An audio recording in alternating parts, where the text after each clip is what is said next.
जी, देखिए तारिक साहब, पहले मैं आपका वेलकम करता हूँ। आपके माध्यम से मैं ये कहना चाहता हूँ, जो यहाँ डिजिटल मीटर्स लगे हुए हैं, जो यहाँ टैक्स लगा हुआ है, पहले यहाँ मिडल फैमिलियाँ बहुत है यहाँ। आप बताएँ मुझे, यहाँ बहुत मिडल फैमिली है। यहाँ ब टैक्स तो ब्यूरोक्रेटों को लगना चाहिए, जिन्होंने यहाँ प्रॉपर्टियाँ बनाई हैं, उनको लगना चाहिए। जो मिडल फैमिली है, वो क्या टैक्स देगी? उन्होंने 30 साल बेचारों ने मुसीबतें देखी है पहले। वो कहाँ से टैक्स भरेंगे? अब वो कहाँ से डिजिटल मीटर चालू करेंगे? और मेरे पास आते हैं बंदे, हमारे पास जुड़ जाते हैं बंदे, वो भी बोलते हैं, हमारी माएँ, बहनें हमारे पास आता है, हमारे यूथ मेरे पास आता है, हमारे बुजुर्ग मेरे पास आते हैं, तो वो भी बोलते हैं। मैं एडमिनिस्ट्रेशन से गुज़ारिश करना चाहता हूँ और मैं दिल्ली सेंटर से भी ये गुज़ारिश करना चाहता हूँ, अपने जो हमारे होम मिनिस्टर जी है, अमित शाह जी, और जो हमारे नेशनल प्रेसिडेंट जी है जेपी नड्डा साहब, उनसे भी मैं गुज़ारिश करना चाहता हूँ, इस पे वो नज़र-ए-षानी पूरी करें।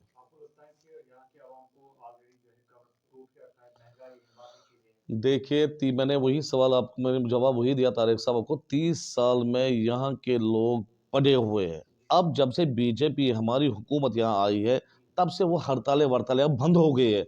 फिर भी रिलीफ़ मिला है और इंशाअल्लाह हम इसीलिए निकले हैं, लोगों के रिलीफ़ के लिए निकले हैं, लोगों को आराम देने के लिए हम निकले हैं। हर 30 साल से यहाँ हुकूमत भी चल रही थी, आपको पता है, तो कि कौन-कौन सी हुकूमत यहाँ गैर हुकूमत यहाँ चल रही थी, वो तो खत्म हो गई अब। बीजेपी अब आया है, इसलिए हमारा मकसद ये है लोगों को आराम देने का। और मैं एडमिनिस्ट्रेशन को बोलना चाहता हूँ और मैं सेंटर से हमारे होम मिनिस्टर साहब से मैं बोलना चाहता हूँ, इस पे वो पूरी नज़र-षानी करें। जो ये टैक्स का मसला है और बिजली का ये मसला है, उस पे वो पूरी, यहाँ मिडल फैमिली यहाँ 30 साल से लोगों की कमर टूट गई है। बिल्कुल, बिल्कुल, बिल्कुल। इंश्योर रहमान उस पे एडमिनिस्ट्रेशन लगी हुई है। इंश्योर रहमान जो यहाँ के डिलीवरीज है उस उन पे भी लगी हुई है एडमिनिस्ट्रेशन। और जो यहाँ यूथ बैठा है, मैं पूरा आश्वासन देता हूँ यहाँ के यूथ को, यहाँ जो इंश्योर रहमान, यहाँ बीजेपी इसी कदम पे उठी है, जो यहाँ का यूथ है पूरा उनको देखा जाएगा, उनकी पढ़ाई नहीं जाया होगी, बीजेपी इसीलिए निकला है।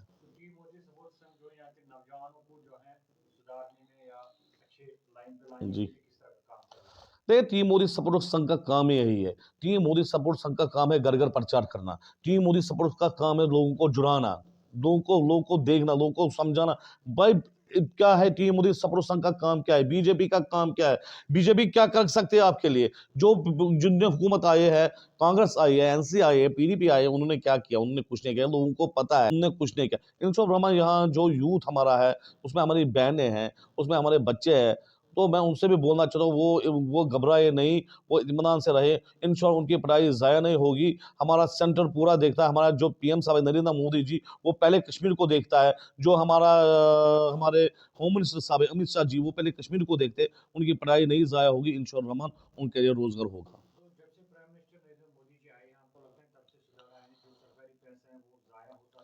बिल्कुल।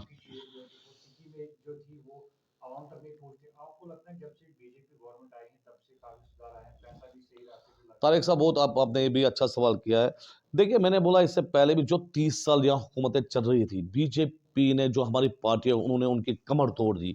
जो यहाँ सरकारी खज़ाने थे, उन्होंने सरकारी खज़ानों को लूटा था, अपने खज़ाने उन्होंने भर दिए 30 साल में। अब ये खत्म हो गया, हमारे पीएम साहब ने, हमारे होम मिनिस्टर साहब ने यहाँ डिजिटल इंडिया बनाया है। अब गोल्डन कार्ड हमने इश्यू किए हैं यहाँ, ई-श्रम कार्ड इश्यू किए हैं यहाँ। मैंने इससे पहले भी बोला, जब यहाँ बाढ़ आया, तो उस टाइम बीजेपी ने पूरा कमर कस लिया और लोगों को यहाँ पैकेज कश्मीर को कितना मिला, और यहाँ पूरी फैसिलिटीज हमारी बीजेपी ने दी, हमारी नरेंद्र मोदी जी ने दी, हमारे अमित शाह जी ने दी। जी। मैंने इससे पहले भी बोला था, जो वो आए भारत जोड़ो यात्रा, कौन मुझे बताया खुदारा, कौन भारत को, किसकी हिम्मत है जो भारत को तोड़ेगा? ये पैदल वॉक था उनका, और लोगों को ये दिमाग में रखना चाहिए, हम आ गए और लोगों को गलत ब्रीफ करते थे। जैसे यहाँ कश्मीर में होता था, जैसे यहाँ कुछ दुकानें खुली हुई थी, वो लोगों को ब्रीफ करते थे, हमारे बच्चों को ब्रीफ करते थे, हमारे जवानों को ब्रीफ करते थे। अब बीजेपी ने वो दुकानें अब बंद की। अब कौन सा हड़ताल होता है यहाँ? अब कौन सी खराबियां यहाँ होती है? जब से बीजेपी आए, जब से हमारे एडमिनिस्ट्रेशन, जब से हमारे यहाँ डीजी साहब लगे हुए हैं, आईजी साहब हमारे लगे हुए हैं, एसएसपी साहब लगे हुए हैं, आप देखिए हालत में कितनी बेहतरी यहाँ आई है।